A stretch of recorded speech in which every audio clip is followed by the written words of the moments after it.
شکر ہم خدا کی ذات کا، خدا کی ذات کا نیا پھر دن ہوا۔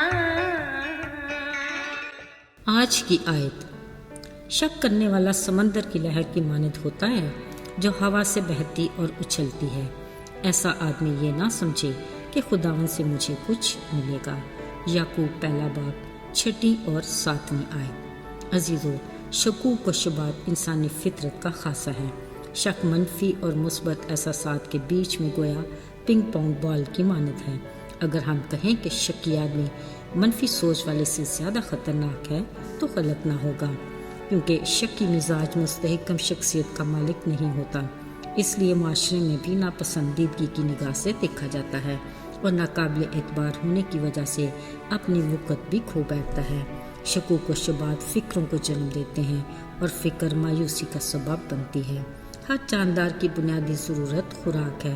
جس خدا نے ہر جاندار کو تخلیق کیا، ظاہری بات ہے کہ اس کی ضرورت سے بخوبی واقف بھی ہے اور اس کا انتظام بھی کر رکھا ہے، مگر اس بارے فقط ہم انسان ہی ہیں جس کو اپنے خالق پر بھروسہ نہیں۔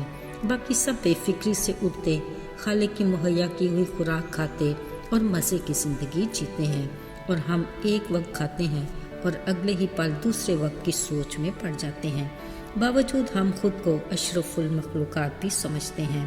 اس بارے میں یسوع نے اپنی زمینی زندگی میں لوگوں کو خبردار کرتے ہوئے کہا، اپنے آس پاس اڑتے پرندوں اور کووں کو دیکھو، نہ یہ بوتے ہیں، نہ کاٹتے اور نہ ہی جمع کرتے ہیں، اس لیے کہ وہ خالق خدا پر بھروسہ کرتے ہیں اور آنے والے کل کے لیے شک نہیں کرتے، تو بھی خدا انہیں کھلاتا ہے کیونکہ خالق کو ان کی فکر ہے۔ وہ اپنی مٹھی کھولتا اور وقت پر مہیا کرتا ہے۔ اگر ہم یہ سوچیں تو حقیقت بھی یہی ہے۔ جبھی تو یسوع کو کہنا پڑا کہ تمہاری قدر تو پرندوں سے کہیں زیادہ ہے۔ عزیزو، یسوع کے کہے الفاظ ہمارے لیے لمحہ فکریہ ہیں۔ یوں ہی لوگوں سے باتیں کرتے ہوئے یسوع کی نظر آس پاس لگے پھولوں سے بھرے سوسن کے خوبصورت درختوں پر پڑی تو فوراً سے کہا، سوسن کے درختوں پر غور کرو کہ کس طرح بڑھتے ہیں، نہ وہ محنت کرتے ہیں اور نہ کاٹتے ہیں، پر یاد کریں سلیمان بادشاہ کو باوجود اپنی ساری شان و شوکت کے ان میں سے کسی کی مانند ملبس نہ تھا۔ ذرا سوچو، جو خدا میدان کی گھاس کو آج ہے اور کل تندور میں جھونکی جائے گی ایسی خوشنما پوشاک پہناتا ہے تو آئے کم اعتقادو تمہیں کیوں نہ پہنائے گا۔ بس خاطر جمع رکھو اور کھانے پینے کی تلاش میں بھی نہ رہو اور نہ اپنے خالق خدا کے بارے میں شکی بنو۔ عزیزو، اپنے بارے میں فکر کرنا، شک کرنا اور تلاش میں رہنا بلا شبہ خالق خدا پر بھروسہ نہ کرنا ہے، جس کے لیے خدا کے الفاظ واضح ہیں کہ شک کرنے والا سمندر کی لہر کی مانند ہے جو ہوا سے بہتی اور اچھلتی ہے۔ شکی آدمی یہ نہ سمجھے کہ اسے خدا سے کچھ ملے گا، کیونکہ نہ تو وہ ایمان سے مانگ رہا ہے اور نہ مانگنے والے پر یقین اور بھروسہ کرتا ہے، بلکہ ایسا شخص دو دلا ہے اور اپنی ساری باتوں میں بے قیام۔ اصل میں شک ہی کی بدولت ہم اپنی روزمرہ زندگی میں اپنی چھوٹی چھوٹی ضروریات کے لیے فکروں میں گھرے رہتے ہیں اور خدا کی دی ہوئی زندگی جیسی انمول نعمت سے بھرپور لطف نہیں اٹھا سکتے، اور شکوک و شبہات کی صورت میں ناشکری کرتے اور اپنے آسمانی باپ کو ملول کرتے ہیں، اگرچہ وہ اپنے وعدے کے مطابق ہر پل ہمارے ساتھ ہے اور اس کی نگاہ اپنے لوگوں کی نگہبان ہے۔ یاد رہے، حالات کیسے ہی کیوں نہ ہوں، اس کو ہمارا خیال ہے۔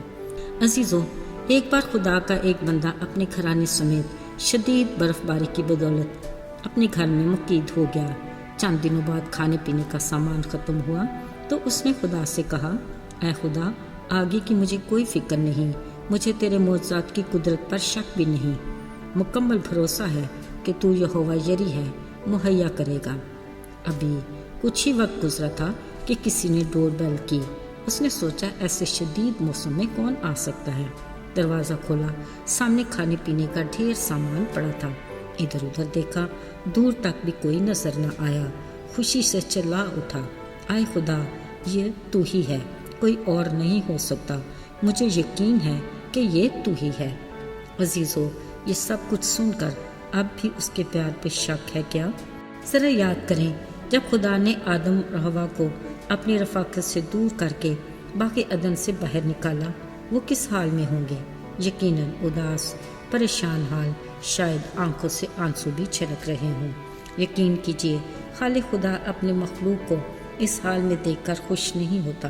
اس نے اپنی محبت میں مجبور ہو کر اسی وقت خود سے ٹوٹے رشتے کو پھر سے جوڑنے کا عہد بھی کیا۔ اس نے گناہگار انسان پر اپنی محبت کی خوبی اس طرح ظاہر کی کہ اپنا اکلوتا بیٹا ہمیں بخش دیا، تاکہ جو کوئی اس پر ایمان لائے ہلاک نہ ہو بلکہ ہمیشہ کی زندگی پائے۔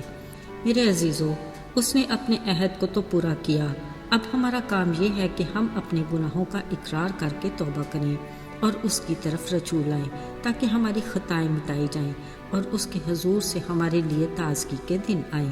یوں ہم اس کی رفاقت میں دوبارہ جڑے رہنے کے لیے ہمیشہ کی زندگی پائیں۔ میرے عزیزو، شاید ہم توما کی طرح شک میں پڑ جاتے ہیں اور اس کے ہاتھوں میں کیل کے نشان دیکھنا چاہتے ہیں اور اس کی پسلی میں ہاتھ ڈالنا چاہتے ہیں۔ اسی لیے وہ پورے ثبوت کے ساتھ اپنے ہاتھ پھیلائے کہتا ہے، میرے پاس آ جا، کیونکہ میں نے تیرا فدیہ دیا ہے۔ یہ محبت اور معافی کا وہ پیغام ہے جس نے ہمیں نئی زندگی دی۔ یاد رہے، اسی پیغام کو ہمیں گناہ کے بوجھ تلے دبی دکھی انسانیت تک پہنچانا ہے، تاکہ وہ بھی اس کے بڑے فضل کے باعث ہلاکت سے بچ کر ابدی زندگی پائیں۔ آئیے دعا کریں۔ اے خدا، ہم تیرے بے حد پیار کے لیے شکر گزار ہیں۔ ہم بے ثبات ہیں، چند روزہ ہری گھاس کی مانند، لیکن تیرے بیٹے یسوع کی بے عیب قربانی نے ہمیں ہمیشہ کی زندگی کا وارث بنایا۔ ہمیں توفیق عطا کر کہ ہم اپنی گواہی کے ذریعے بہت سو کو سکڑے راستے کا مسافر بنائیں، جس کی منزل ہمیشہ کی زندگی ہے۔ یسوع کے بابرکت اور جلالی نام میں آمین۔